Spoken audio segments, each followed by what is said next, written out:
1 tablespoon can replace a ton of manure. From now on, you won't need to buy expensive plant products. This mixture can replace many different fertilizers, delivering incredible results in your garden. Here's how to make it. Prepare a blender. First, you need 2 tablespoons of sugar. Sugar promotes the growth of soil microorganisms and increases the amount of organic matter, which helps plants grow and develop better. Add 3 small teaspoons of potato starch. Potato starch contains 3 essential elements for plant growth: potassium, phosphorus, and calcium. These elements ensure that plants grow properly. Next, add a teaspoon of turmeric. Turmeric is an effective fungicide and helps plants absorb nutrients. It also has antibacterial properties that protect plants from diseases. Pour half a liter of water into the blender and blend everything thoroughly to combine all the ingredients.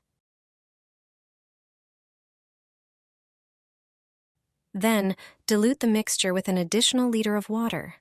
To use the mixture, measure out 1 cup and dilute it in 10 liters of water. Use this solution to water and spray the soil and plants. This is an excellent fertilizer for vegetables, flowers, and other garden plants.